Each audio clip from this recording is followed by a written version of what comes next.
This video is sponsored by Huel. Click the link below and try Huel today for 15% off today using my code Cimoooooo15. Minimum order value of $75. As a cancer survivor, I've had to focus on my health now more than ever. My doctor informed me that patients who adopt a plant-based diet are a much lower risk for recurrence, which is why I turned to Huel. Huel Black Edition powder is completely vegan and contains all of the nutrients the human body needs, including the right amount of protein, essential fats, carbs, fiber, vitamins, and minerals as part of a balanced diet. It contains vitamin B12, which helps with tiredness and fatigue, as well as a great source of calcium, so it benefits digestive health. My personal favorites are the chocolate and banana flavors, and sometimes I like to mix the two together. Not to mention, it only takes 30 seconds to prepare. Click the link in the description to try Huel today for 15% off using my code Cimoooooo15.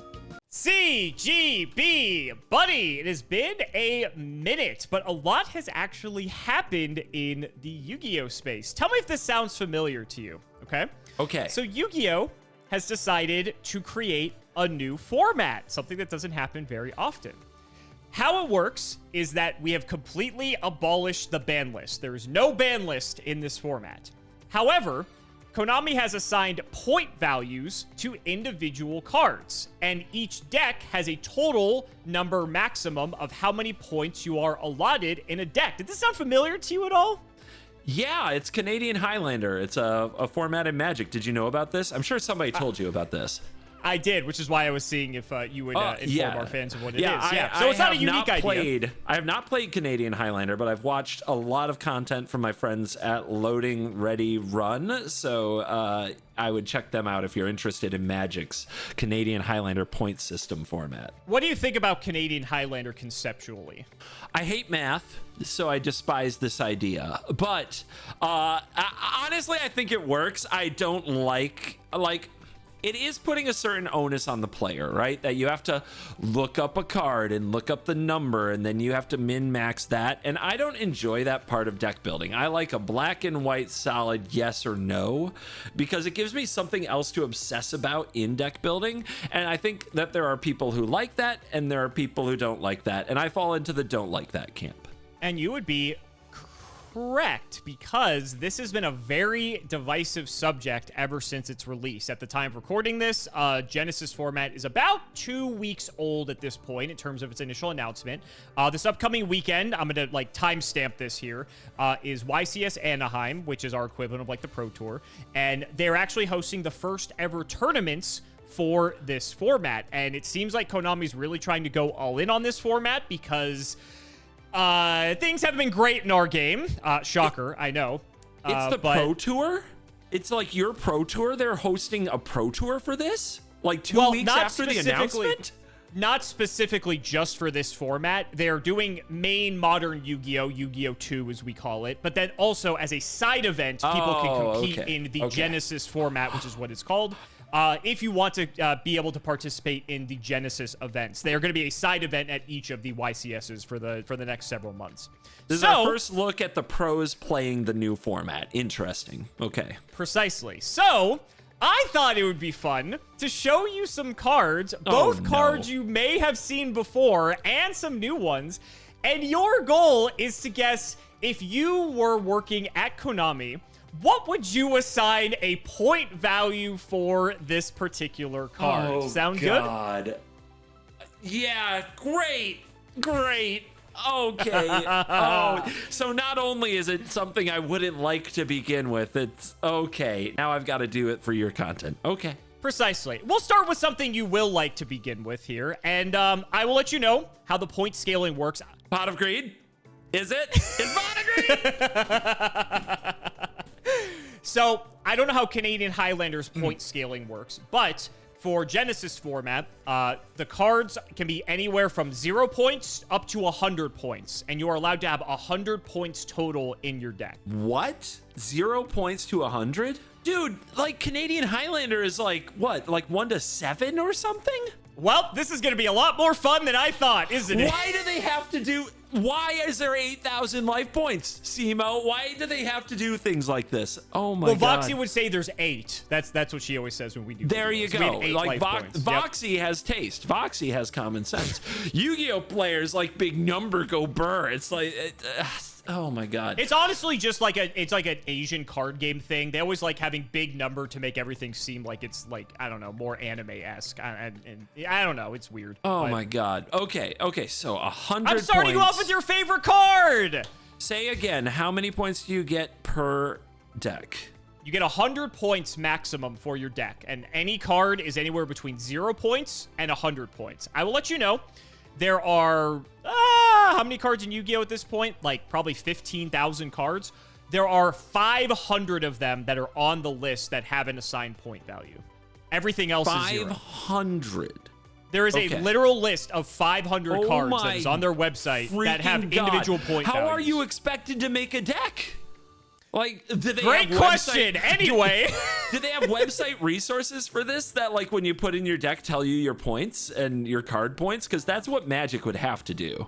They tried to do that. It broke immediately upon release, and the community had to make their own tools to track the point values. And guess what? We have an online first-party platform called Master Duel. Do you think Genesys format's a part of it? Nice. God, if I'm trying to picture what 12-year-old me would be doing. I'd have like a notebook, right? And I'd be having to look up on the ancient, decrepit, digital-only, no pictures, internet dial-up what the point numbers were, or reading it out of a magazine. I'd have to have a magazine like folded in half next to me. But the list is 500 cards, so the print is like micro, just like the Yu-Gi-Oh cards themselves. So you'd be just going through with a highlighter, highlighting the cards I own, so I know them. Oh my god, I'm already tired. I'm already exhausted. How do I play Pokemon? That's got to be easier. That's honestly the correct answer. But oh, Jesus. What is one of the appeals of Genesys format is the fact that you can theoretically play any card in Yu-Gi-Oh! Throughout the entire history of the game. Now, if it's worth 100 points, you can only play one of it, and you can't play any of the other 500 cards that are on the list. However, you know, it did get the Timmies excited to know that you could play Pot of Greed again, right? So that was kind of what they were aiming for with the creation of this format, is because Pot of Greed has been illegal in Yu-Gi-Oh! For the past 20 years, unless you play a retro format where it is legal. And so this is why I thought this would be a great one to start off with you. Wonderful. You chose right. I'm sniffly today. You might hear that timer. So I'm chugging straight up Dayquil from the bottle here before I dive into this. Hold on.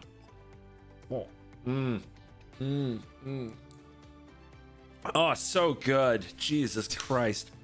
All right. You should have drank it out of your Pot of Greed. We weren't thinking. That would have been pretty funny. It is right over there. Wait, for the camera. I'm grabbing it.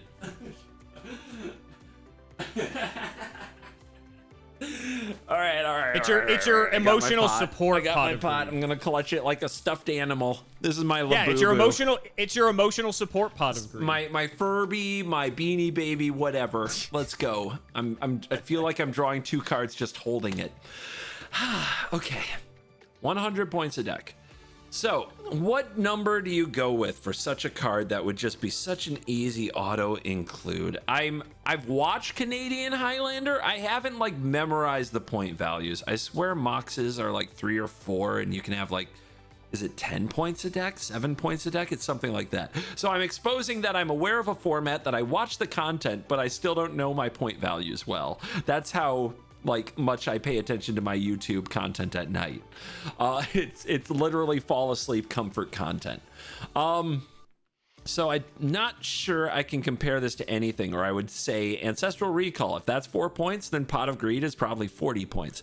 But I really don't know. Like, I don't have that. So the question is, how much do you want to make people invest in Pot of Greed? There are 500 cards on the list. That means 500 to 600. I kind of rounded. 500 to 600, and probably more being added every freaking week at the rate that we're going. Funny enough, they already had a set of changes to the point values of the cards like 2 days after they initially released the list. Shocking. So they changed all the point value, not all, but a lot of the point values. I think it was like 50 to 100 cards got different point values, and then they added a bunch of more cards as well. Are Yu-Gi-Oh players excited about their decks being illegal next week?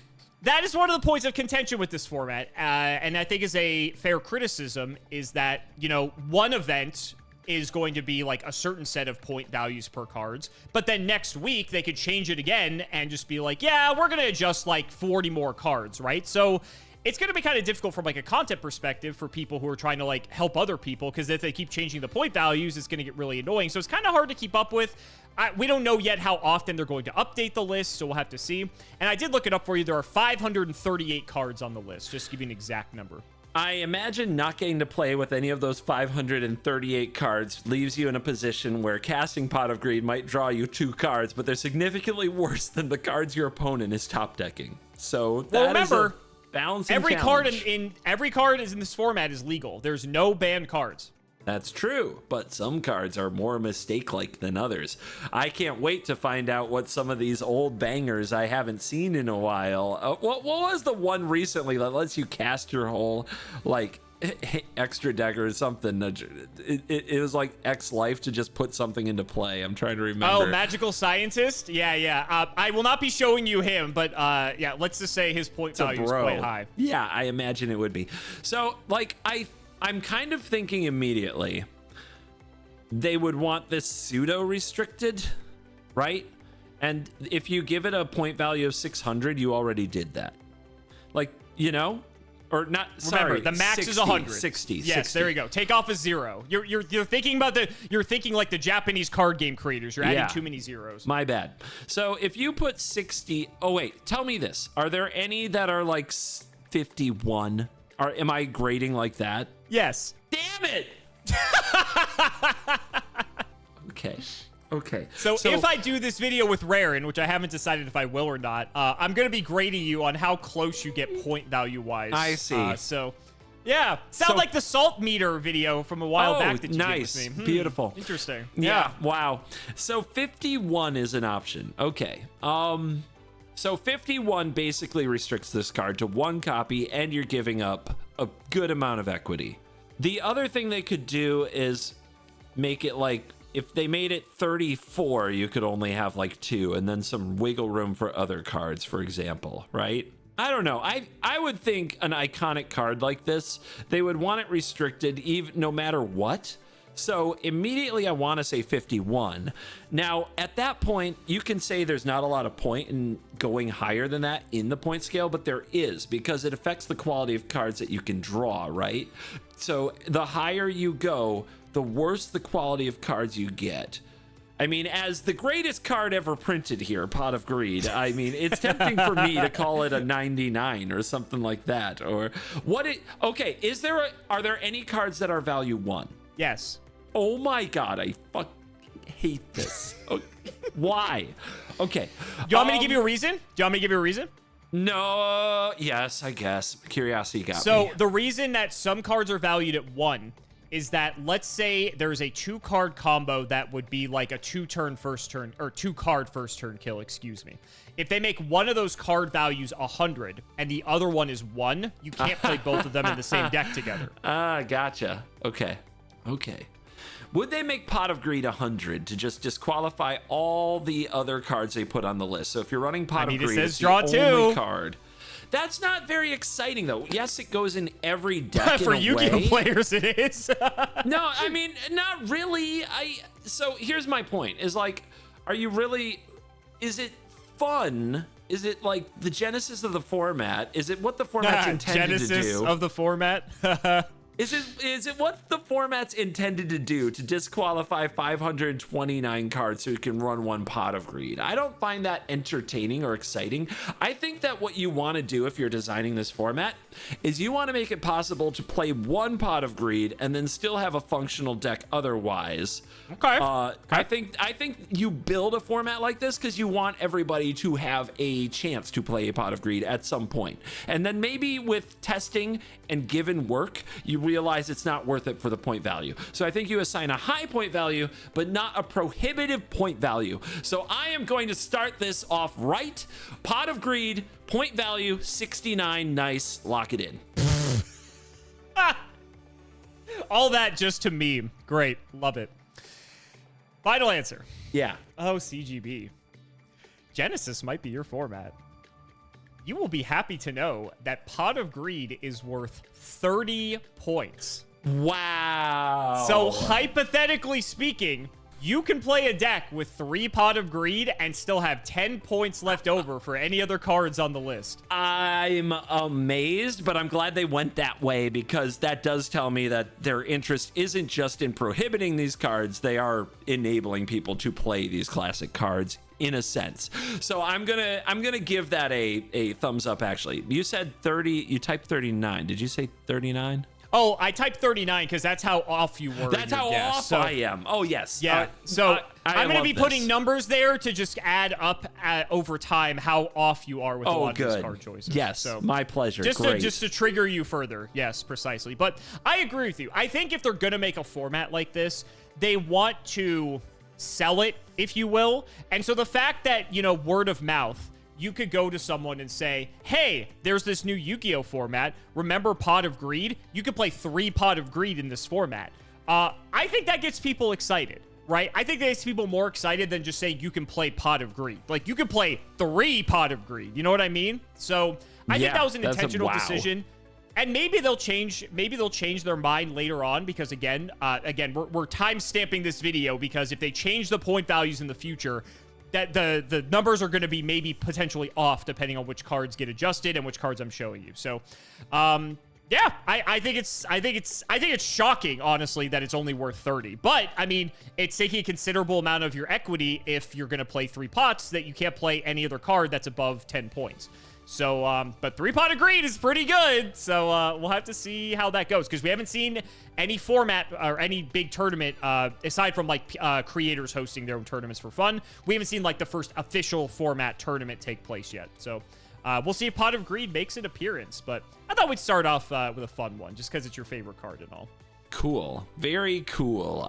But if somebody at Konami sees this, yes, 69 was the correct point value, just strictly speaking.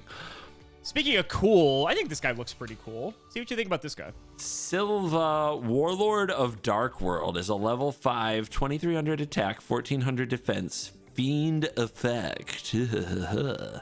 If this card is discarded to the graveyard by card effect, special summon this card. Oh, great.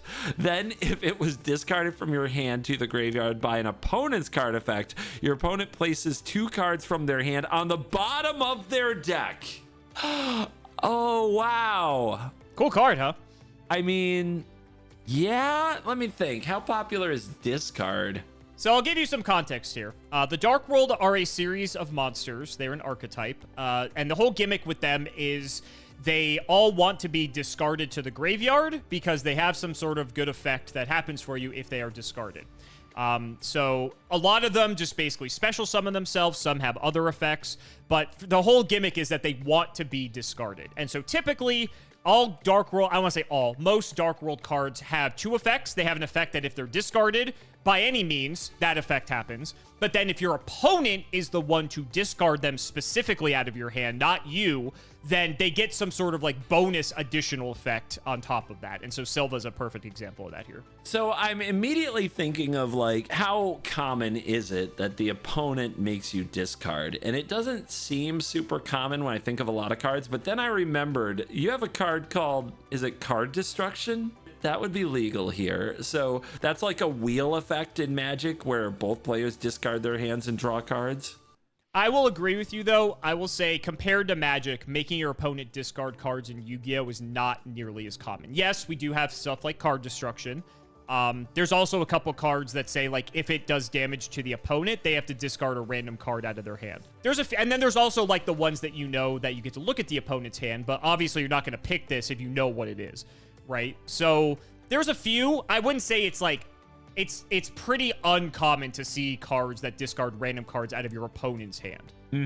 Yeah, so my thought on this is that outside of like a card destruction meta, like with a combo deck and that's all it does, in which case that'll get changed quickly, this card mostly stops after the like second line of text, special summon this card. Pretty much. So it's just a big guy. Yep. You discard this, you get an absolutely brutal attacker for free. Yep. And to be fair, the Dark World archetype, Silva's part of the first wave of support. The Dark World archetype is very old. I want to say it came out in 2005, like late 2005, early 2006. It's gotten multiple waves of support over the years. But yeah, basically the fact that there was this whole deck that could just like discard a bunch of these guys and just bring out a bunch of guys for free. By older Yu-Gi-Oh standards, that was like sort of novel. It wasn't like, there wasn't really like this like way to spam the board like nearly as much back in the day. Yep. I like right away. I'm like in some of the more busted decks in the history of Magic, like Dredge or just some like big format combo decks. This card would be insane. Like just for discarding it, it comes right into play. Like that would immediately see play. So I can see right away that like there's probably a version of this that is valuable in some way. Can you just tell me if like, are you going to show me any red herrings in this video that are 0 that aren't actually on the list? Maybe. Damn it. Okay. I mean, the card is good. The archetype is good. But in like the history of Yu-Gi-Oh, does a deck need to be slowed down that, can just kind of manufacture some extra value and extra beaters by using discard effects? It is material. Like material always turns into other things, but all the material in the history of the game is legal in this. So is it even the best material you can be running? If it has a point value, I'm very tempted to go low, but why would you show me this right after Pot of Greed? Because it would blow my mind if this were higher than Pot of Greed. Is that why you show me this right here?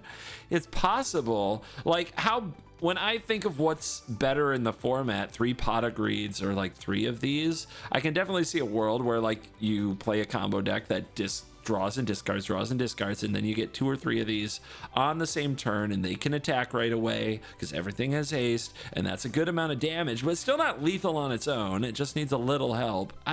But I don't see the same. It doesn't seem that dangerous to me. Like my gut said like 20, but I don't even know why that is because I'm still trying to figure out the right scale for all this stuff. I really don't know. Yeah, it is one of those where you're probably going to show this to me because it's actually near Pot of Greed. I don't have a good sense for what the number should be. If I went with my gut, it would be like between 10 and 20. I'm going to err on the high side because I think that if you're metagaming this, you're specifically trying to burn me by being like, can you believe it's this high? I would never do that. I'm going to go on the high side, and I'm going to match its attack points with 23. I'm going to say there's a 23-point card. Silva, Warlord of Dark World, is 100 points. What?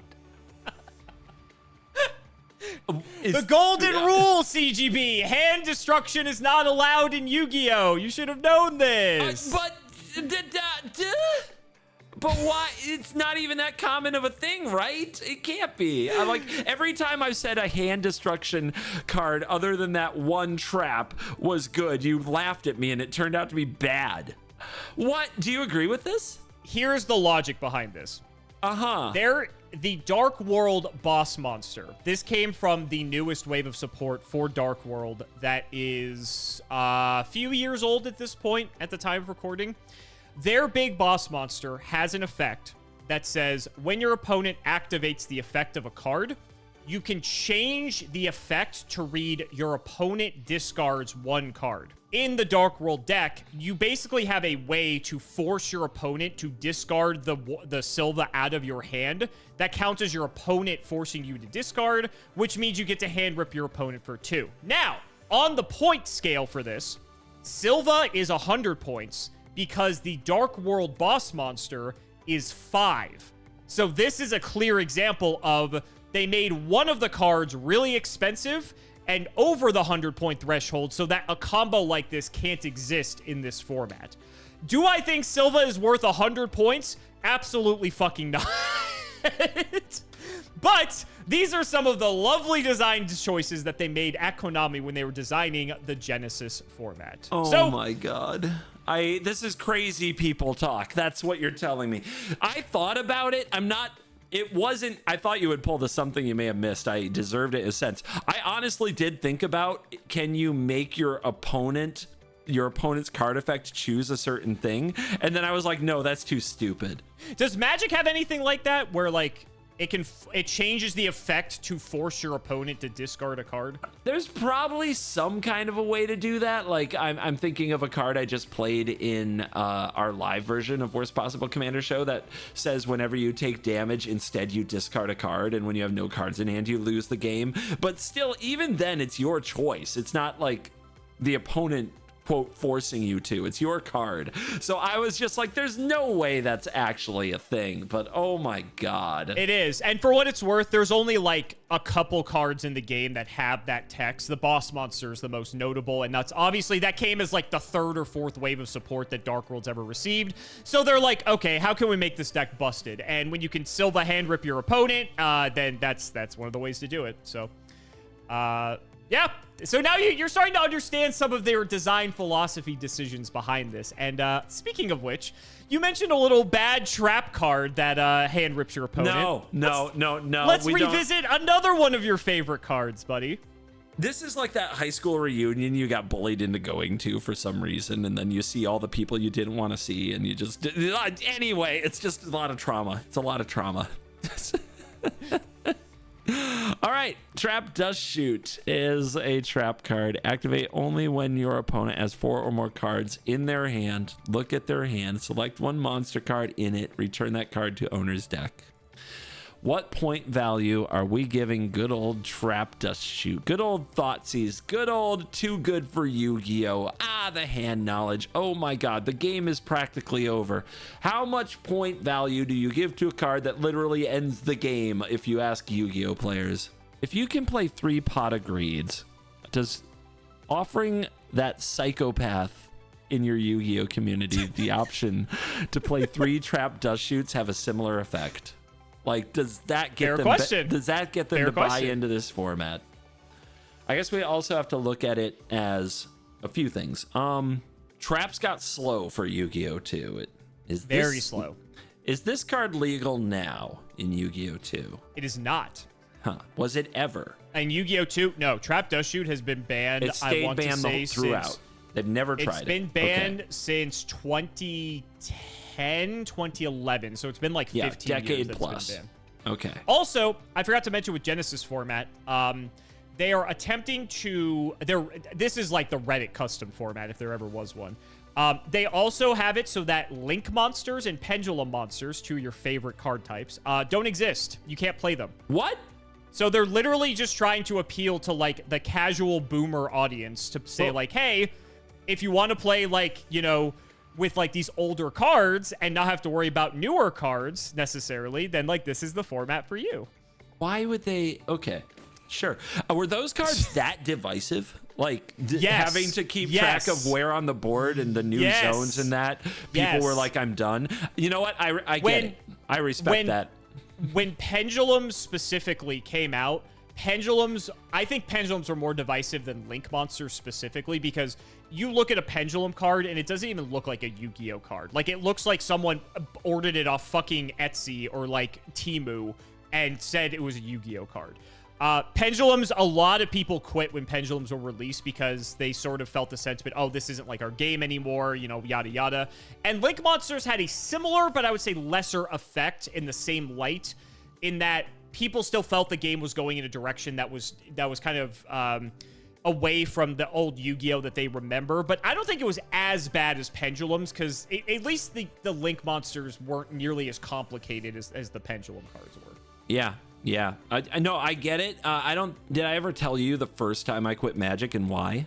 No, I don't think so, actually. We're getting the lore dump. It was when they introduced Planeswalkers. I was like, a new card type. Around the same time, Mythics became a new rarity and Planeswalkers became a new card type. And I was like, this is stupid. This is not my game. I don't want to learn new card types. I'm done. And I sold my collection. I did need to sell my collection anyway. To be fair, I had a good reason for selling out, which was going to college. And that was probably going to happen no matter what. But I also swore off the game because of Mythic Rares and Planeswalkers. That's so interesting, because I feel like, I mean, I guess in the Magic equivalent, right? Like, I could see a Planeswalker be the equivalent of like a Pendulum card for you guys, because it looks so different than any other Magic card ever has.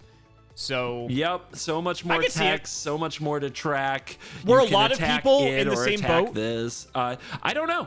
I didn't. So back then we didn't have the same internet. We really didn't. Like I could have gone and when did posted... Planeswalkers come out? So God, I have to remember. I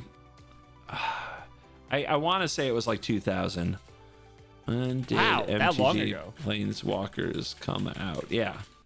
Also, while we're figuring this out, anyone in the comments who also played Magic, let us know if Planeswalkers were the reason why you quit initially, whether or not you came back or not. I'm just curious if they had the same effect. Okay, so I'm a little bit messing up. I'm a little bit messing up my timeline. So this was the first time I quit, but second time I sold out. I sold out before I went to college because I needed the money, but I didn't quit. And I ended up going to Friday Night Magics during college and playing some limited events with my friends. And I was actually like semi-competitive in like 2005. All right, Magic 2010 was the first core set to feature Planeswalkers. That's when I sold out again and quit because I didn't want to learn a new card type. And it also, like Mythic Rares were pretty recent, I think.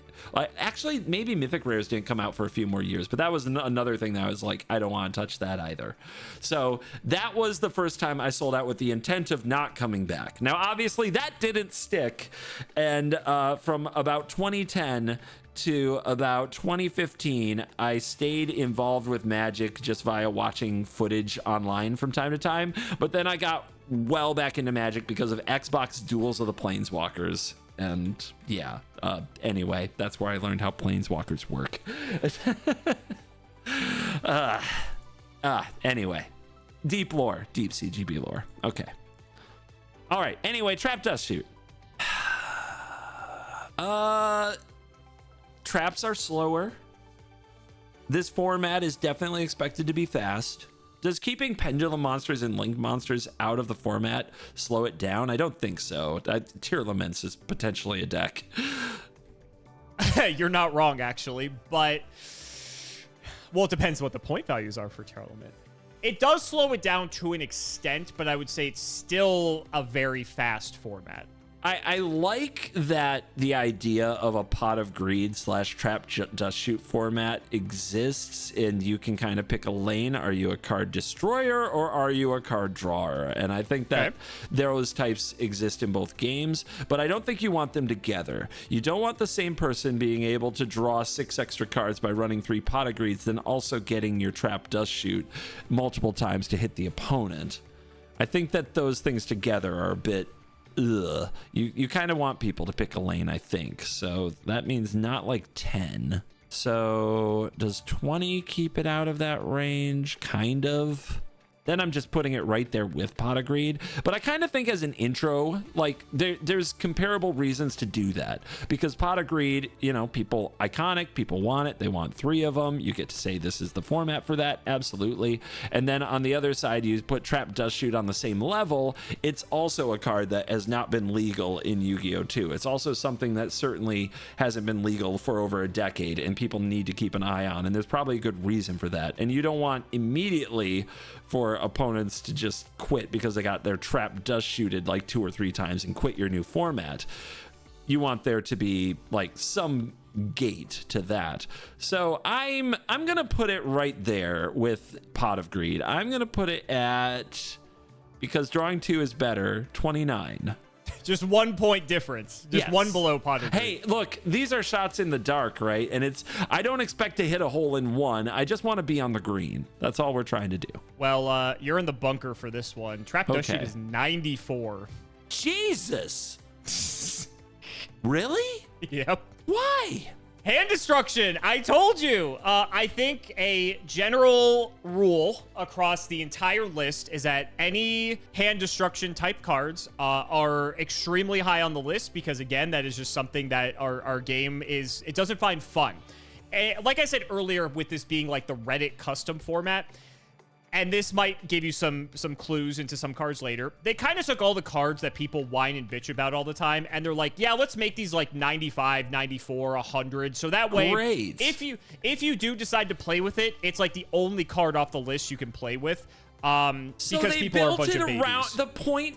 The point system is made on feelings? Yep, pretty much. Feelings in our card game? Our analytical, nerdy, min-maxy card game is built around feelings? What is this, Commander?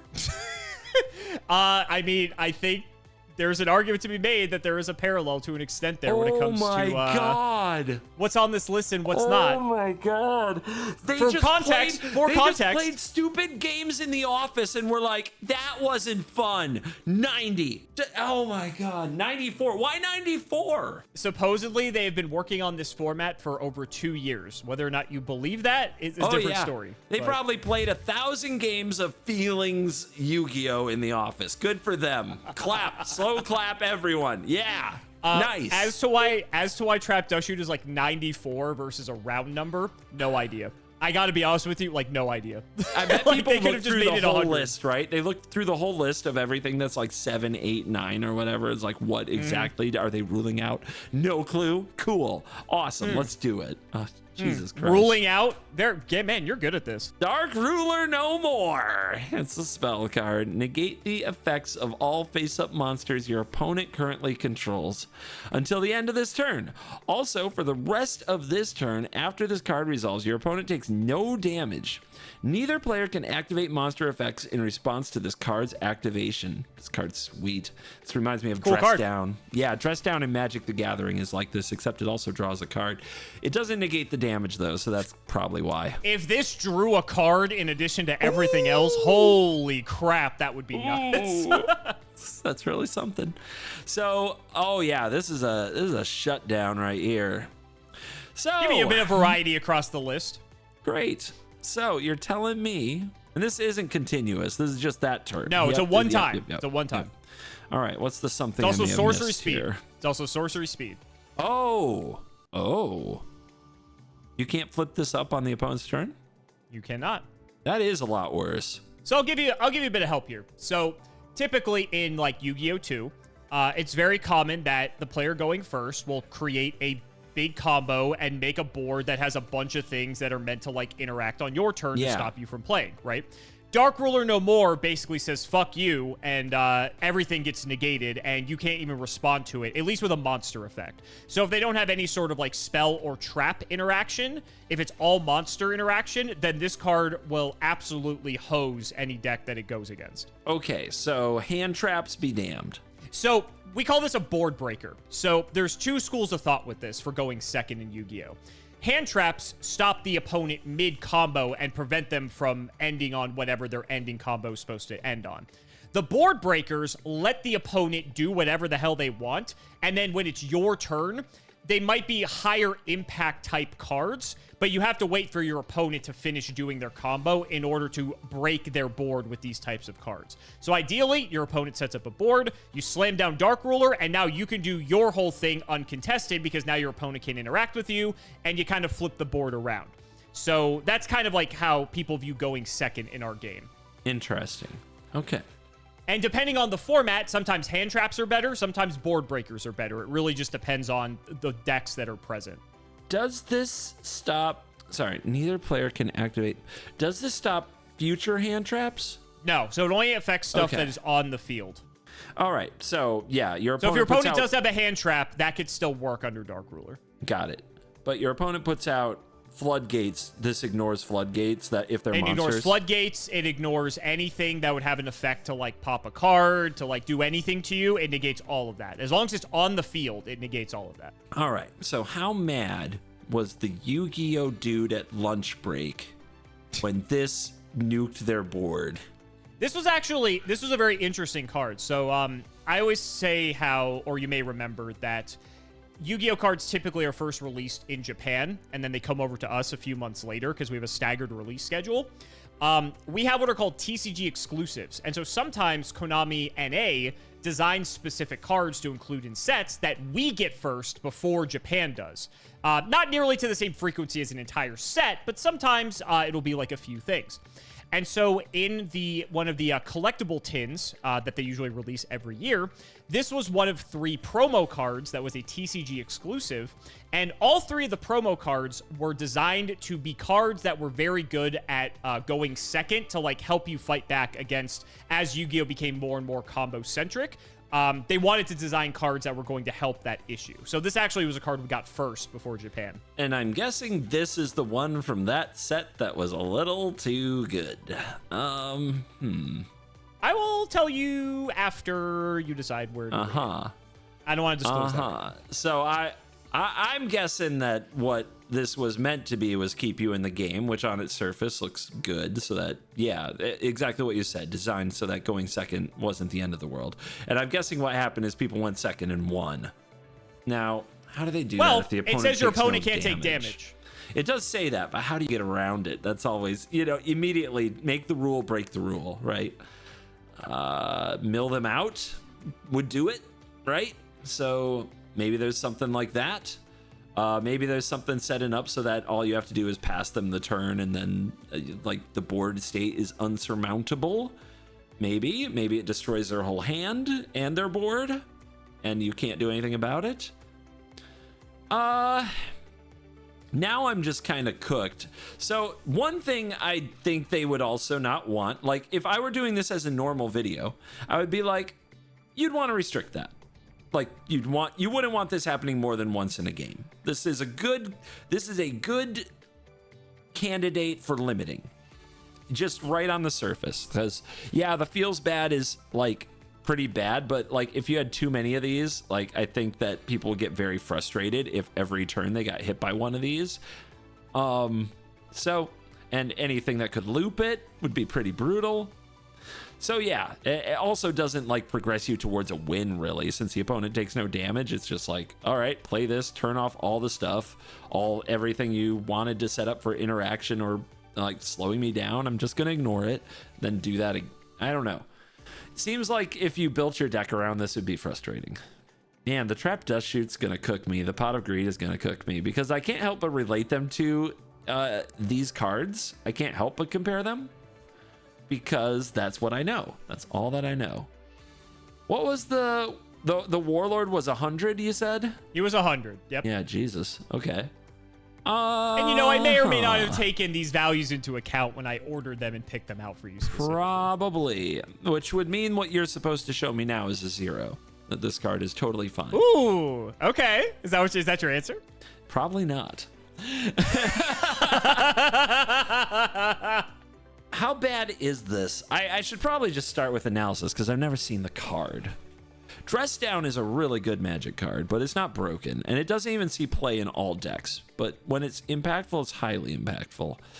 This spells are still on the table, traps are still on the table, but people don't run them as much. Can I ask, like I've never seen it before. Was this card? Can I ask if something was banned, or is that's probably too much info? Too much info. Okay, fair enough. There's a part of me that says this. You can ask other questions. Was it limited? No, okay. Yeah, trying to just analyze this card. People don't like when their stuff doesn't work. To be fair, I don't know if telling you if it was banned or not matters. Because Pot of Greed was 30 and Trap Dustshoot was 94. So it's not like whether you know it's banned or not really matters. Remember, it's the vibes-based format. If there's something about this people really hate, it's that you can't respond to it. Is that a common line of text? Do a lot of cards have this? No. Okay. Magic made something called Split Second, which was polarizing, but we survived, and it was on a lot of different cards. But if that's an unusual line of text, I can see a sweaty nerd just raging off, salting off, because it's like, oh, what? Oh, okay. Look at my hand. Look at all my responses. Oh, fine. I will say it's become more and more common in Yu-Gi-Oh! 2 because of just the crazy power creep of the game. Gotcha. But it is a very frustrating line of text. I will agree with you. If you are like just polar going end to end, at least my salt game was random. At least I didn't know what cards were getting selected. There's a different line of malicious you're using if now you're showing me a totally fine card. Ooh, that would have been interesting. Well, so the problem is that I had to pick them because there's so many cards that like without context you wouldn't be able to like evaluate very well. Oh, so I have context is what you're saying? No, because it's like if there's a card that's like an archetype specific card that says like, oh, get this card and do this thing with these other named cards that you don't know. It just gets too complicated. So then it becomes like a rare in video where he has to show us like 7 cards at once, you know? Fair enough. The alternative is I just keep spinning the wheel until it hits something that doesn't require content. My blue mage senses are like, this is fine. Why would somebody be upset with this? It's good to have counterplay. It's good to have things that like mess up your plans. It's good that opponents can't just slam a bunch of monsters past the turn and expect all their floodgates to work and that there's a way through it. Like that is honestly, like that is what my gut says. If I were gonna meta this, I would put it at like a, and trying to do feelings Yu-Gi-Oh, I guess I'd put it at like 51 to make sure that you can only play like 2 of these. But my gut is like, this isn't a big deal. I'm actually, it gives you the potential to give me a really high score. That's the other meta, is like people love to leave in the comments that all I have to do is go up the middle and I would probably beat the average most of the time, right? They love to leave that comment. But why would we do that when we're so right? Like the whole point is showing we're smarter than the average, or not. So God, I like this card in the format and I don't think it's that bad, and I want to give it a 10 really bad, dude. I want to give it a 10 so bad. That you can give it a 10. Like there's no rule against that. I know I'm wrong too, because this is the commander ban list. This is feelings Yu-Gi-Oh, and it's also you metagaming me, and I don't know which is worse, but when you combine them, it's impossible. I'll stick to my guns for now. 10. Final answer? Final answer. Dark Ruler No More is 0 points. You motherfucker! When you said it's like, oh, I would think it's 0, but there's no way it is. I'm like, okay. You friend of mine, you dear beloved colleague, I can't believe it. Okay, you should be happy. Wow. You picked 10. You went with your gut. You were right. So yep.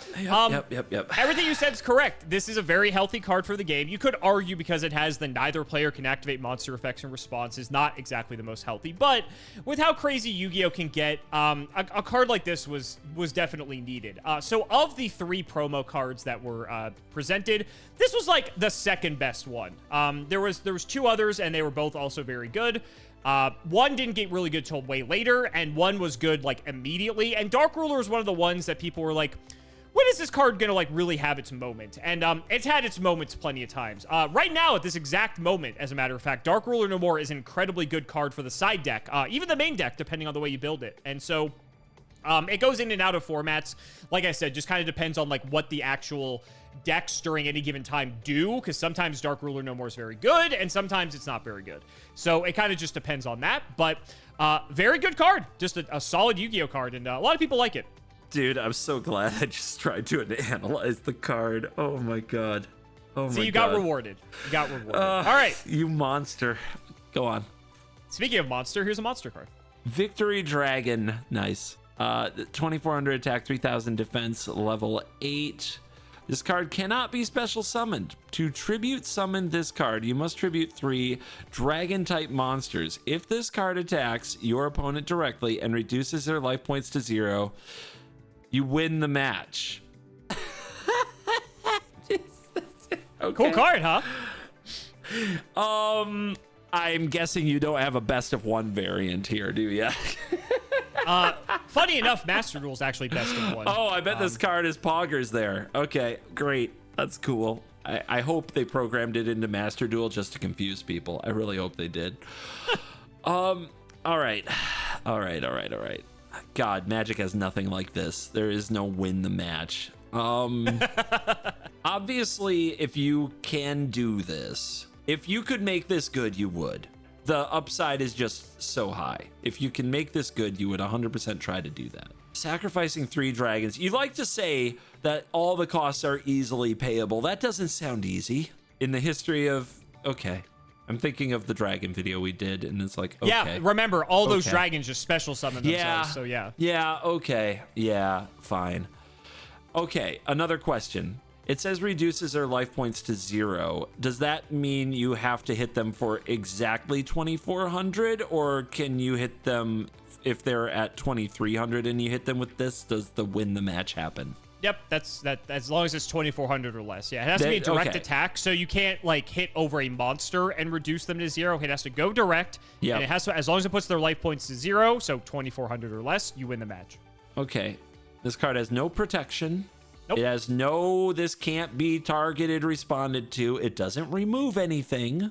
This is the epitome of a meatball. Like, yep, it's really good and it has stats, and if it kills you, it's extra bad for you, but it doesn't defend itself. It dies to everything.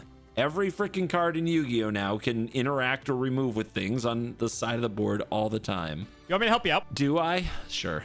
This card's banned. Yeah, I'm not surprised because I saw those dragons. Also, it might be like a tournament integrity thing, right? You know, it would be so dumb. It would be so like Yu-Gi-Oh to do this. Are there any cards with a value of over 100? No. Because they would be so Yu-Gi-Oh to be like, yeah, everything's legal, 101 points.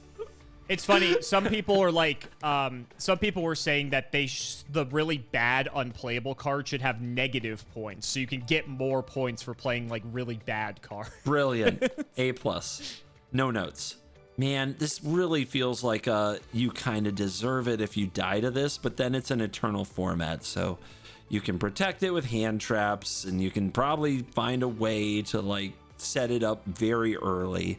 But you can't attack on turn 1, but if you go second, you can probably find a way to do it and kill with this thing. And then it's probably right to go second if you're a Victory Dragon deck. Which going second is a actual legitimate strategy that some decks can take advantage of. Yeah, being the Victory Dragon player, that must feel like the ultimate kick in the nuts at a tournament. Just what a beating. You got destroyed in one move. Jesus Christ. What truly pathetic cards you have.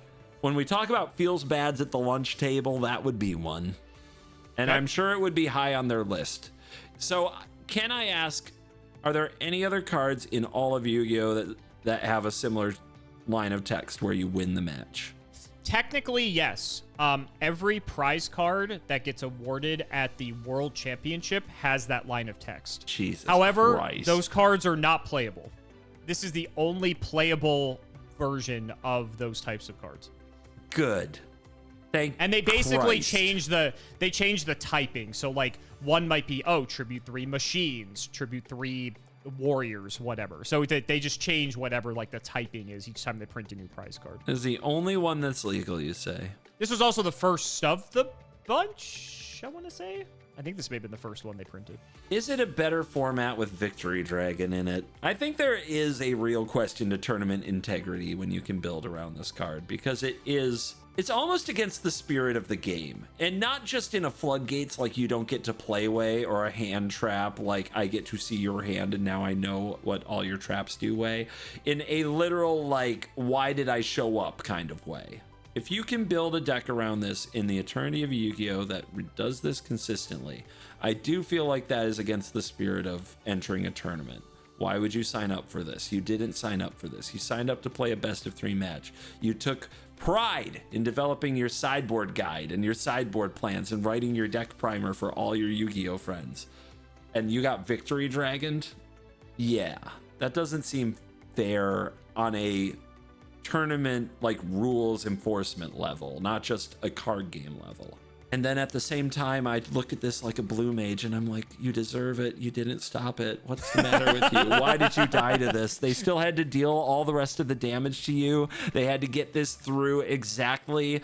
Oh my gosh. It had to fly into the Death Star through the tiny duct that they left open for some reason, and they didn't defend. And you have to sneak all the way into the core of it where you drop the thing in the tiny little chute in the middle. Like, and nobody could do anything about this. What were they thinking? Why would they even design something this way? That's how I feel as a blue mage. Well, your intuition was right the last time, so I don't know, man. It seems so unfair, and it also seems so fair at the same time. It's so stupid. Oh god. I mean, and it also feels extreme. Either somebody was like 100% we don't want this in our game, so it gets 100, or they were like, all the way, everything in Yu-Gi-Oh, it gets a 0. I feel like it's not in the middle. I really don't. Okay. Okay. Although there's also the question of, are the best cards with this that enable it to pull off its bullshit? Like, did those have point values? I don't know. I don't want to get into it. I don't want to hint on this one because it's a rabbit hole. I'll let you know. You can very easily meet the requirements for this, regardless of point value. I hate this so much. 80. I'm gonna give it 80. You going on the high end? Yeah. Should have went with your blue mage instinct. Victory Dragon is 0. Fair enough. Fair enough. I do get it, and that's why I didn't go 100. I was like, I'll save myself 20 measly points. Yeah. I'll hedge against it. But Fair. Jesus Christ, it's so tough with that because it does feel like an unfair card. But you're right. Well, it's funny because this card's actually really bad. Let me tell you why. You summon Victory Dragon. You go to battle phase to attack me directly. I just concede before the attack concludes. Victory Dragon doesn't resolve. That's legal? You can concede at any point. Oh my god. There's nothing forcing me to stay in the game. Oh my god. Oh my god, I'm stupid. Now. For context, I'm gonna preface this by saying this is hearsay. I've understood this is how it worked. Supposedly in Japan, the rules were written in such a way that you weren't allowed to concede a match or a game. I forget like what the circumstances were, which made Victory Dragon a much more viable win condition because if your opponent can't concede, then it can actually get through and hit and you can win the match that way. Supposedly that was a thing. I don't know if it was. Even so, this card is still garbage because, like you said, it has no protection. It just dies to everything. It's like if you lose to it, you deserve it. Then why this card is it banned? I think it's kind of like what you were getting at with like the tournament ethics side of it, where it's like they just don't want to deal with this card, to be honest. This card's been on the ban list for like ages, and it's, even though it's bad, there's several cards that are on the ban list that are bad, but from like a rules perspective are just like a fucking mess. So I think they just didn't want to have to deal with this card in any sense. So I had a good point, just not good enough for whoever designed this format. Great. Correct. Cool. Correct. Love this for me. Awesome, right? It's great. Yeah. The second it actually does start killing people, it's going to have, just watch, an 80 point value. And then you're going to say CGB was right. Oh, I wish I could Victory Dragon people in this format. That'd be so fun. Anyway, here's your next one. Powersink Stone. It's a trap card. It is a continuous trap card. And it says each time a monster effect is activated, place one spellstone counter on this card with a max of 2. While this card has 2 spellstone counters, neither player can activate the effects of face-up monsters on the field. Also, the effects of face-up monsters on the field are negated. Once per turn during the end phase, if this card has any spellstone counters, remove them. Each time a monster effect is activated, place 1 counter on this card. So it's an interesting floodgate. It's once per turn during the end phase is either end phase. So each turn, it's saying you get 2 monster effects. Correct. So if I go to my turn, before I do anything, does the opponent have a chance to play a monster effect, or do I get first move priority in Magic speak? So when you go into the draw phase, you have priority, but then you pass priority to your opponent and they have the opportunity to activate something. Then you move to the standby phase or the upkeep for our game, and you again have priority to play an action first. In the instance, this would be a quick effect action because you don't have the ability to do stuff to your main phase. But your opponent would theoretically in the draw or standby phase be able to do a monster effect. Yeah. This helps me. So in theory, you could do 2 monster quick effects before the opponent got an opportunity to do a main phase monster effect at sorcery theoretically speed. Yes. Yikes. And then as long as you can, I think you would like this card. Oh yeah, as long as you can keep doing it every turn, you can just kind of keep them semi-locked out, or you can keep doing it to each other if you both have quick effects with hand traps and such. Oh my god. What a silly card. What a silly card. Definitely an interesting floodgate. Is a problematic one. It's definitely possible to build this in a deck with a lot of quick effect things and lock the opponent out of basically getting to use some of their summonings for a good chunk of the game. This is feelings, Yu-Gi-Oh! Somebody getting Powersink Stone locked probably didn't like it. He probably didn't like it. He's catching on. You've been showing me like hundreds and 90s, then you showed me 2 zeros. So now is it time to go in the middle with reasonable numbers? Is now the time that the Cimo meta shifts to more like realistic? Maybe he has a shot at figuring these out.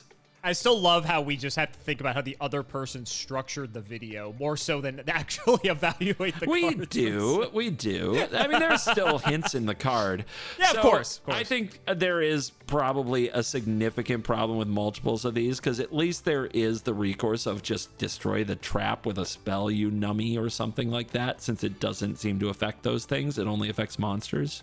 There's got to be a way around it, and I think that this is a solvable card, but it is an annoying one, so I can see why it would hit a point value. So what's like a reasonable point value for a card like this? I still don't feel like we've gotten to that. Like, we don't have a good baseline. Our baseline is Pot of Greed at a level, and then 2 things that are insanely high and 2 things that were fine. So I still don't know what like a floodgate that was probably reasonably powered or potentially OP at points that could lock people out of a chunk of their deck for the entire game. I don't feel like I have a real clue to what that should be.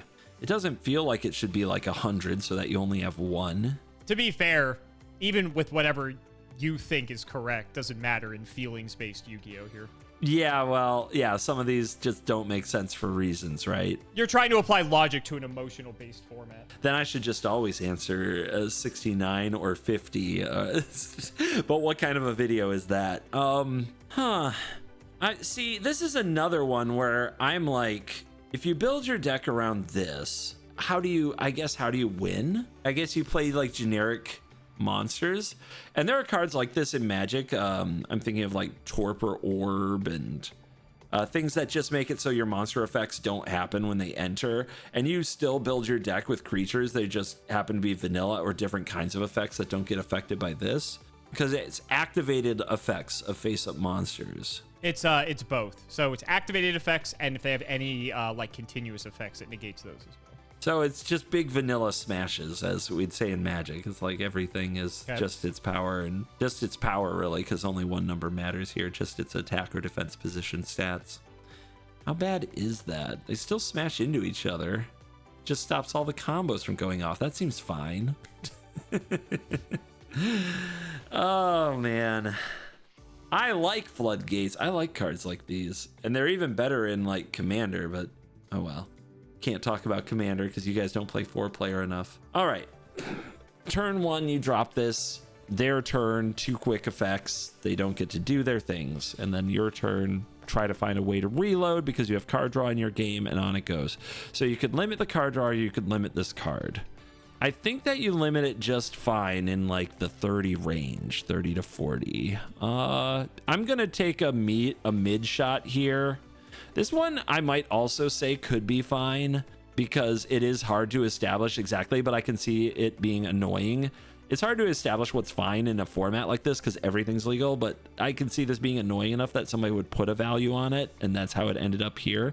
I think it is diabolical that you have cards that are 0 on the list because you had so many cards to show me. It's kind of mean. I'm gonna go with 40 for this one. I'm gonna say they don't want it in a deck with a bunch of Pot of Greeds because then you can just keep drawing into the quick effects, but they want you to have to pay a price for maintaining it, and they also don't want 3 of them. So I'll go 40. You are correct. They do not want Powersink Stone in the same deck as Pot of Greed because Powersink Stone is 100 points. Jesus Christ, really? Is it that bad? Part of the design philosophy of this list, we talked about how this is made up Reddit baby Yu-Gi-Oh! Is that basically every floodgate in the game is on the list at 100 points or at some ridiculously high number because they want to, not encourage that style of gameplay. This is I guess. Commander. This really is Commander. Oh my God.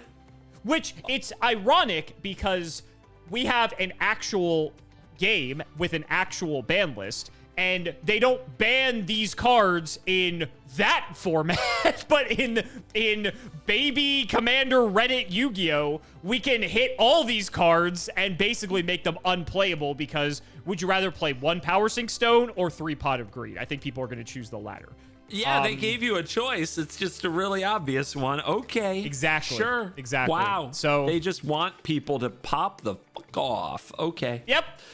You're learning a lot. You're learning a lot. Okay. All right. Yeah. So now nice just think to about know- this through the lens of Commander players. Just think about it through the lens of Commander players, and you'll probably get all the rest of them right. There's a design philosophy that they have. Final countdown, spell card. Pay 2,000 life points after 20 turns have passed. After you activate this card, you win the duel. No way. There's no way. What? There's no way this has a point value, is there? In the eternal... Why not? Why can't it have a point value? At 20 turns? Uh-huh. I mean, if you throw 2,000 life points in the bin and then start counting to 20... What's wrong? I can see how this is annoying, but come on. And then they run every floodgate in the game, right? But you just said the floodgates are listed at like 100 points. If you can't beat them in 20 turns, what's wrong with you? And they start with 2,000 lower life points? I mean, I'm a control mage. I love this card. I would build around this for sure, but I don't think I'm confusing myself to is that this card is good. Like, I played Approach of the Second Sun, which is what this reminds me of in Magic. And Approach of the Second Sun, have I shown you this card? I don't think so. It's a win the game card. Yeah, I'm stealing your video because it's one of my favorites. And I actually am surprised I didn't get around to showing it to you. But this was a win con in Magic and in Standard, and it had decks like built around it. The Approach of the Second Sun was cast from your hand, and you've cast another spell named Approach of the Second Sun this game. You win the game. Otherwise, put Approach of the Second Sun to its owner's library, 7th from the top, and you gain 7 life. Very funny. Similar concept to this in Yu-Gi-Oh! It's called Slash Draw. It's not exactly this, but it's essentially this concept. So, yeah. So we have something similar to this. Yeah, you stole it right back. Approach of the Second Sun was like the worst card in the deck. It really was. A good amount of time you spend your 7 mana on a sorcery speed, even though it gains 7 life to set you up to win 7 turns from now. People could often seize that window and the sheer amount of like setback tempo and win the game from there. Like they really could get very far ahead. Like ramping this out just left you way too far behind, and playing this so this was popular in control decks at a pace where like everything was super slow. You try to grind them completely out of resources, then you cast Approach. But anytime you had to cast Approach and they had like even a board presence, you usually lost that game. Right, unless you just happen to top deck your second copy off the top of the deck, right? That was when you won those games. It was really weird. It was a weird deck, and I played it a lot, but it was always the worst card in the deck. This one makes you lose life points. Like you're closer to dead just for playing this. And what if it's not in your opening hand? What if you activate this on turn like 4? Interesting you bring that up. That's so insanely bad. This card is terrible. Okay. Was somebody hate this enough? See, this is where we get to the Commander thing. People hate Approach of the Second Sun in Commander. Okay. When I use Approach of the Second Sun in Commander to win a game while I'm popping off with a combo, oh my gosh, the comments. Wow, this is terrible.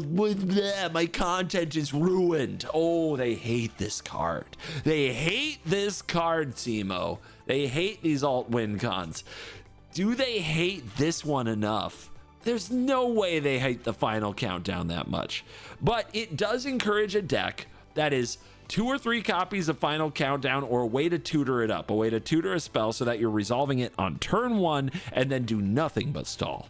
That is a troll deck and a terrible way to win a game, and they probably don't want that in their content, but they should at least be aware that that's not good. I'm sure lots of decks can beat that. Oh my God, I'm sure they can, especially if the floodgates themselves are at 100, like you just mentioned.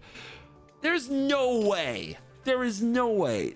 There's no way this card has points. There's no way this card has points. Oh my God. It's not going to be 0 though, is it? Or you wouldn't put it here. 10, 10, 10. And that's only because I'm hedging, because I'm sure I'm wrong a little, but 10.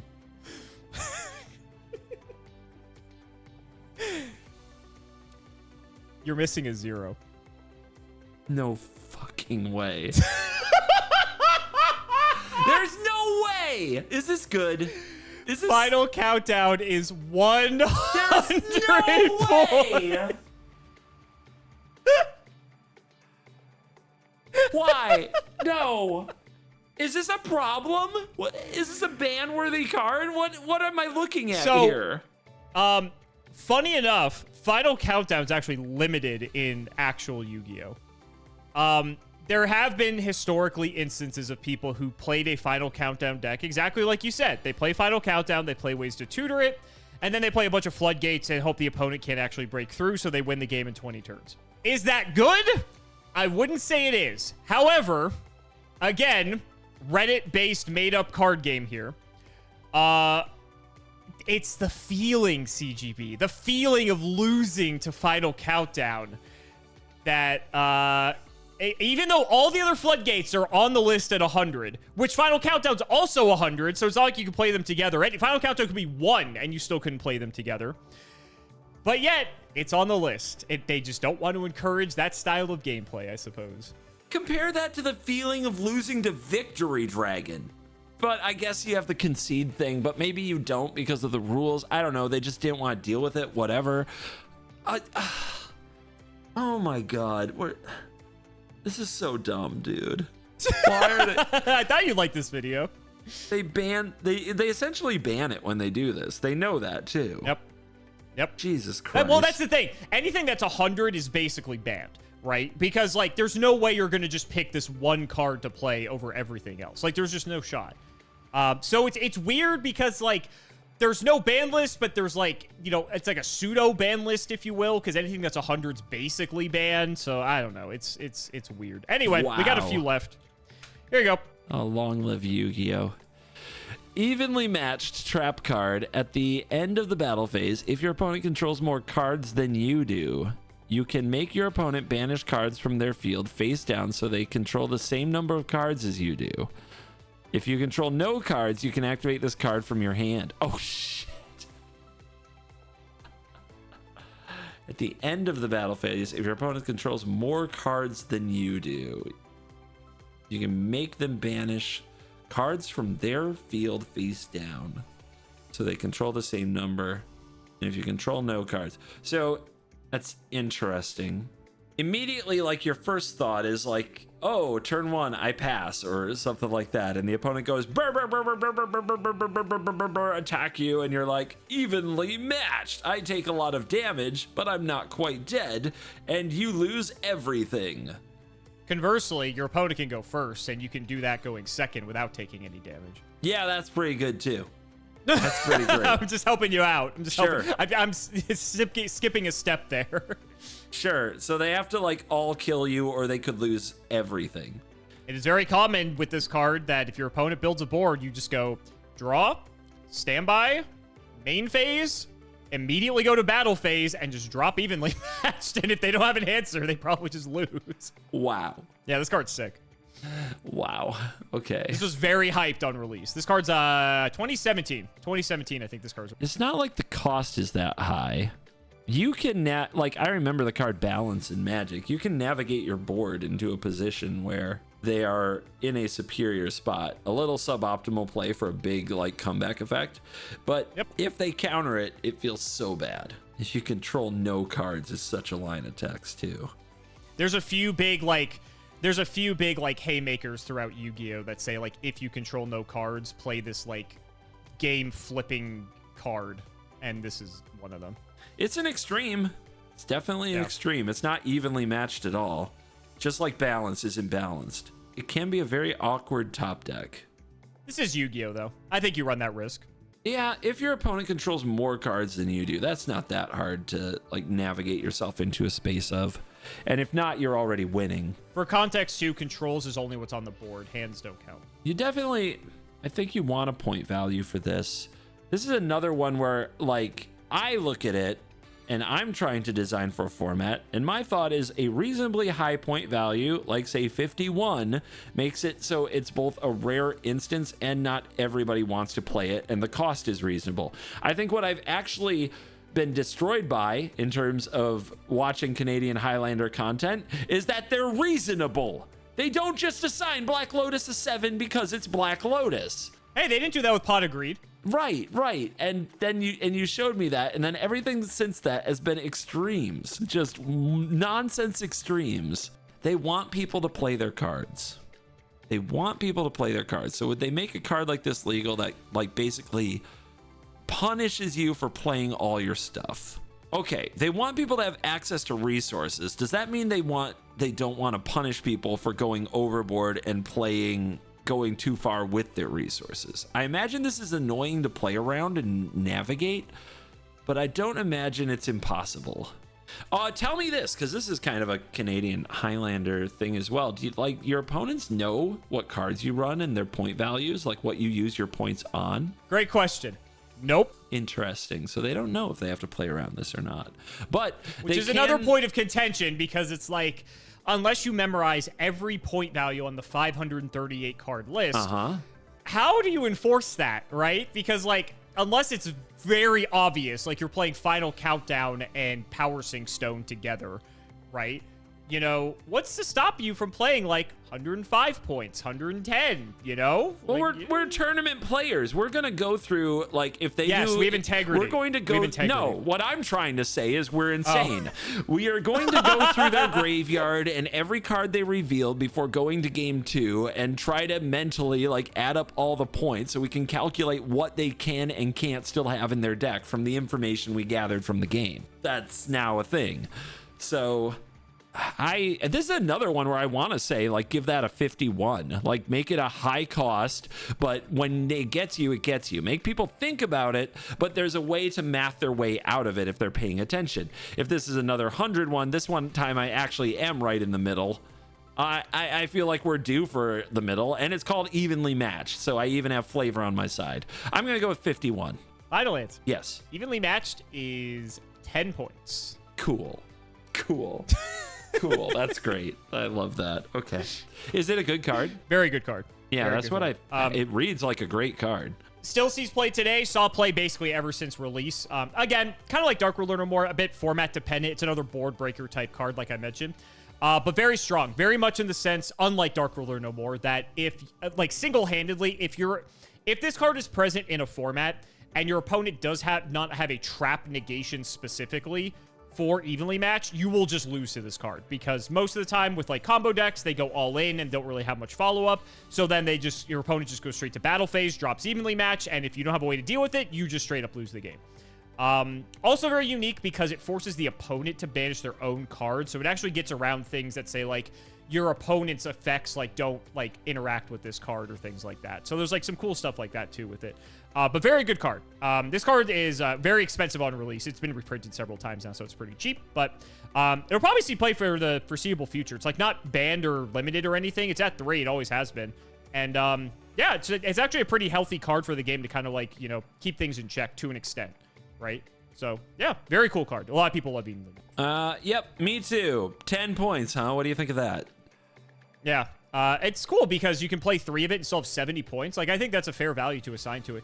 Yeah, a lot of the like board breaker type stuff, like Dark Ruler, like evenly matched, actually has very low point values, if any at all, because I think those types of effects are actually needed in a game like ours to kind of like check these really powerful combo decks to be able to give you fighting answers against those. So I think it's you know, again, they're wanting to make sure you can play Yu-Gi-Oh! These cards let you play Yu-Gi-Oh! And yeah, they're blowouts to an extent, but they let you play the game. So I think that's kind of like part of the design philosophy as well. I wonder how many decks are going to run like 3 evenly matched, or even the one of. It's interesting. Yeah, okay, it's cool. It's an interesting question for sure. Yeah. All right, 2 left. You mentioned it earlier. Guess who's back? No.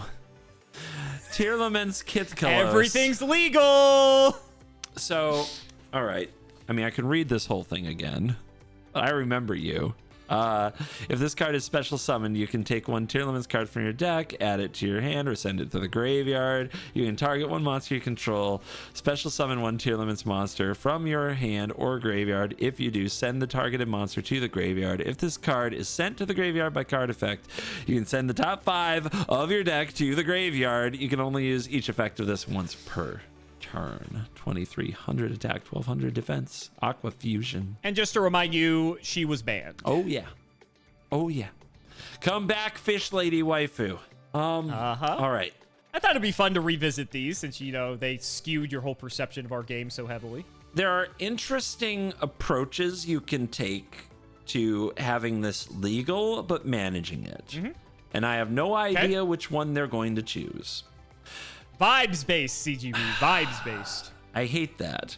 But I know from the video, enough people love this, that it would be stupid of them to just completely decimate it before people got a chance to play it. If anything, they'll probably adjust the numbers after seeing some results. They're good. This should be a show me situation.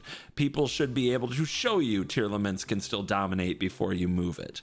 And I think that they would want to agree with that, with the philosophy we've seen so far, which is play your cards. But there's a lot of different ways to manage this. You could have no values on these and let people do it, and you can always adjust values later. You can put values, high values, on key pieces, right, to try to pseudo restrict, pseudo ban some cards. Or you could take a number of different cards that go in the deck and adjust values along the curve, and you could like min max, as I'm sure people will do, of trying to figure out which Tearlaments together are too good. Do you want Tearlaments with 1 pot of greed or 3, for example, and figure that kind of thing out. And then every single item, every single menu piece for the deck could be up for grabs, from a 1-point card to a 30 or 40-point card, and you could try to build the optimal Tearlaments deck. And people who like that, I think, will like that, and people who hate it, like me, will despise it. So I'm assuming this is being made for people who are the latter, who like that. So this should have a number. It should not be 100. If it is, oh my god, you should be able to play this, probably a few of these, but then you put some point values on a few of the other cards so that you're not running the perfect Tearlament deck if you run all of them. That's probably the fun way to make people make interesting decisions for gameplay. But that's not who's designing this format. It's vibes based. To be fair, Tearlament was a very interactive deck. Is this the 51? Ooh, okay. No. I hope not. Like, this is where I am a little emotionally invested now in the people. Like, I am pulling for the people who like this, even though I'm not necessarily one of you. I want you to enjoy your format. This should not be that high. This should probably be, if they want people to see if Tearlaments can kick ass in current Yu-Gi-Oh, I would say you give this like a 10 to 20. Try to keep them from running too much Pot of Greed, so that it's at least it doesn't have that extra gas on the fire. Make them commit, but don't make them commit completely. And I mean, the other thing I don't know, and this, I don't know, can you answer this question? Your call. Is there any other Tearlament staple that has points assigned to it? I will not reveal that information. I see. Okay. Because that, I think, how they manage it, I think that tells me a lot. Sure. Because... And I'll let you know when you give your answer. So now I get to try to decide if I want to meta that information that you won't reveal it. Because if this is the only Tearlaments card that has a point value, now we look at like maybe they do give it a 69 or something stupid, and you have to build the rest with, like, you have access to the rest of the Tearlament pool, right? So maybe you have to build Tearlaments with just one of these. Maybe this is a 100 then, but you didn't tell me that. Because if there are other cards that have point values, then you get into like min-maxing of what kind of a deck you can build. 520 some cards on the list. Jesus, 530 cards. The most iconic Yu-Gi-Oh deck of all time, from what I can tell. Enough to get this washed Magic Arena player over 100,000 views on a React video. Insane, by the way. Still amazing. My gut says this should be like 23, 29, 30 something. That's what my gut says, so that you can still play 3 copies and play the deck. Because if Pot of Greed is like that, why wouldn't this be like that? I think it's a selling point that people who may have quit the game can dust off their kitkallos and get it on, man. I think it is. I'm gonna go with the gut. I'm gonna say 30. I'm gonna go with the Pot of Greed number. You should have gone with your other gut reaction because kitkallos is 50. Wow. Okay. Still one of the closest ones I've had. It is. Yeah, compared to some of these other ones, yeah. They took a very interesting approach with tier. Basically, most of, not all, but most of the tier cards, they put at 50 points. So you can play, like, 1 kitkallos and 1 other tier card. But then you can't play with the others. This might sound crazy. Even with that restriction, people have found ways to play Tearlaments in this format. I am not joking. See, that's why I was saying, I think as a selling point for the format, wouldn't you want to tell them that this is a possible thing instead of restrict it so much? But apparently they found a way anyway. Yep, kitkallos is strong enough by itself that the deck plays 1 tier name, and that is apparently enough to make Tearlaments a playable deck. Incredible, actually. There's a couple other like Tearlaments cards that aren't on the list anywhere. Not as good, obviously, but they just play some of the less good cards, and it's enough to make up for it. So, which is insane. I did not think that was possible. So I'm curious to see where it goes because the format's still very young. But yeah, theoretically, tier is playable, so it's very funny to see that is the case. Someone did the math. If you played the full power tier deck that I showed you several episodes ago in this format, do you know how many points it would cost you? The full power tier deck, and so many of them are like 50 points. Math. 30 card deck. 40 card deck. Well, I'm thinking, I am honestly like picturing, and we've got an extra deck actually, so even that was wrong. But I was trying to think of like the filler enabler cards that probably don't have numbers. I'm gonna go with 3,000 points. 2,000, which is still insane. Okay. That's 20 times the limit that you're allowed. I didn't want to think about the extra deck too hard, and I just threw 1,000 points on it. I was gonna say 2,000. Yeah. But like that just gives you an idea of like how ridiculously overpowered this deck was. Wow, cooking, baby. Yep, cooking. All right. Last but not least, you knew this was coming. Let me out. Maxx C. Oh, God. I would be remiss if I did not show you this one. 500 attack, 200 defense, level 2. During either player's turn, you can send this card from your hand to the graveyard. This turn, each time your opponent special summons a monster, immediately draw 1 card. The Maxx C challenge is back. You said that... Where does Maxx C fall in Genesys format? You said that Master Duel ran this, right? And it's just like every deck's a Maxx C still legal deck? in Master Duel. Yep, it is. The first 10 cards anyone puts in the deck is Maxx C and the counters to Maxx C. And they want people to play the format? This would be the funniest way to end the video if this were a 0. That doesn't seem right. That doesn't seem right. Man, I could see on power level and them just not wanting to deal with Maxx C challenges in every game of the format for the rest of time, putting it at like 100 or to soft ban it, or putting it at 50 to hard limit it. The whole point is like what you're showing me. The Commander Rules Committee never banned Rhystic Study, and people will always wonder why. People hate that card so much, but I'm happy for that, by the way. The point is that having like 1 billion cards in hand is its own dream, and this was a card that enables that dream. Is it the best card in the format? Yeah. Should something have maybe been done about it? Yeah. Tough. Deal with it. Something's got to be the best, and at least this one is fun for the person who has it. Uh-huh. That is true. Maxx C is pretty fun for the person who has it. I think this should be more of a reasonable number. I don't think this should be an extreme. I don't think this should be like a 51 or a 100. I think if they want people to experience this format and be like, oh my God, and they made Pot of Greed like a playable card, I think you want Maxx C right there. I think you want Maxx C dancing in the fire. And maybe if you have like 3 Pot of Greeds, you have just enough points for 1 Maxx C. So maybe I'm going to say 10. Dude, these numbers have been so extreme, actually. You've got this one in the middle, then you've got a number of these lower ones. Like, what was evenly matched? 10. Yeah. And final countdown 100. Powersink Zone 100. Victory Dragon 0. Dark Ruler No More 0. Trap Dustshoot 94. Silva 100. It's been all these crazy numbers. Give me a good old. Man, I wouldn't even be surprised if Maxx C were just a 0. Like, you can have this, but I think they do want to put some restriction on having it in every deck and every deck being about it. I think if I made a format like this and I wanted people drawing cards, I wanted people excited, and I want people experiencing the history of Yu-Gi-Oh! I think I would put Maxx C at a 25, and I'm gonna leave it there. You're halfway there because Maxx C is at 50. 50.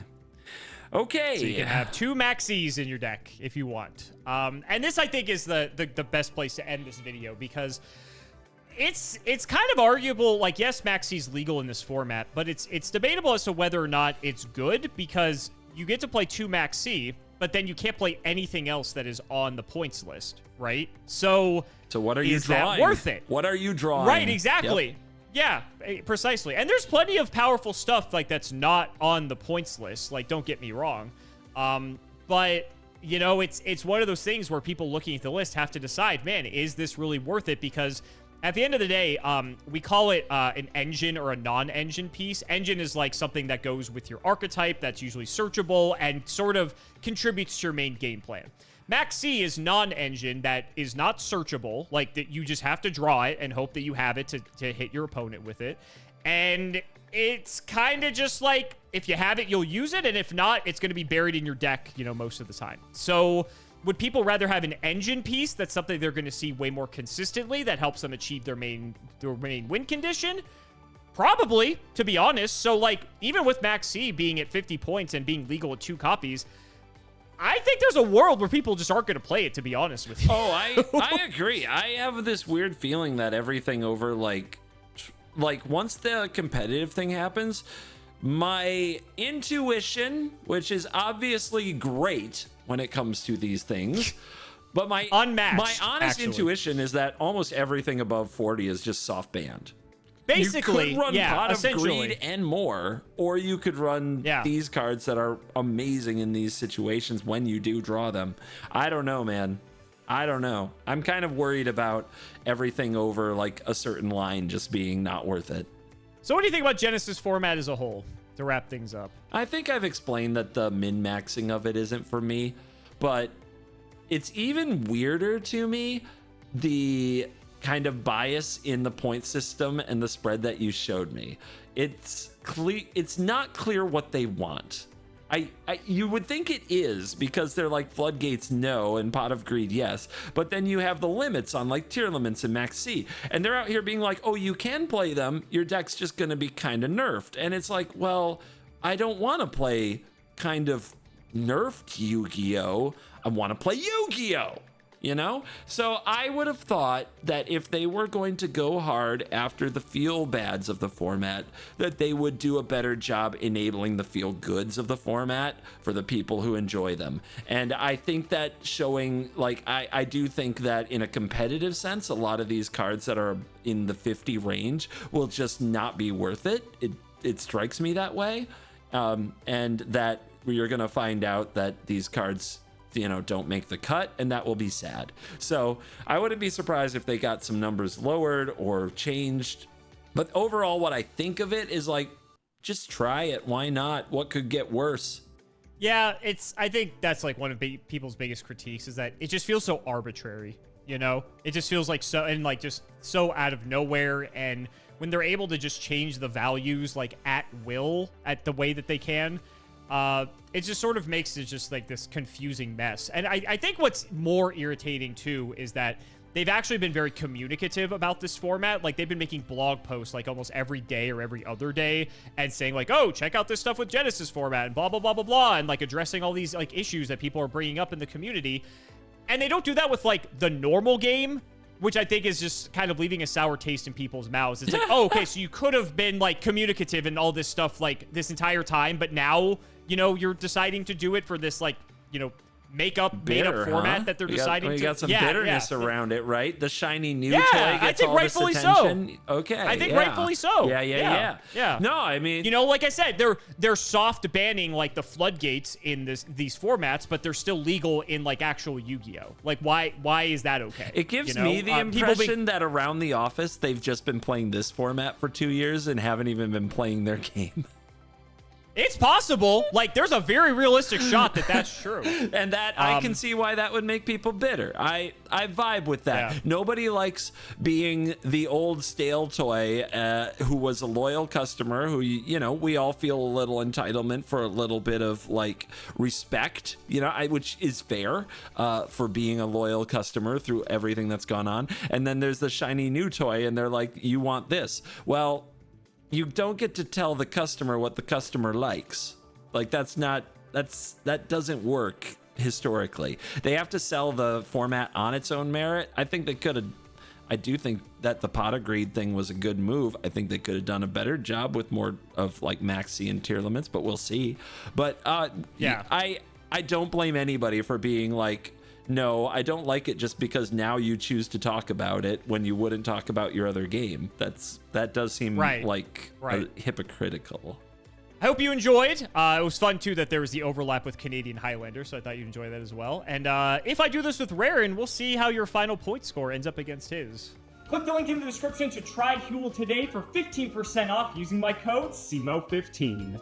So guys, that's going to wrap it up for another video. I really hope you all enjoyed. Let's go ahead and shout out the patrons for all their continued support. So shout out to Shout1317, Tim00x3, MBT Play Madolce, Moto, Cameron L. Smith, The Synchro Guy, Pony Stark, Little Fadeleaf, Dan the Man Hoban, Draconic, Daniel Howell, Brian Denser of Class 7, Dylan Rare Hunter, JW11860, Flannel Daddy, literally all of the guinea pigs, MBT canceled by a community soon, canceled by all committees soon, canceled by all players soon, MBT and Nimnim's 1 Boxer Brief Fueled Night of Passion, Electrician of the Ice Barrier, The Nova129, Chris Adams, and Pink Frappe. Thank you again so much, and we will see you next time.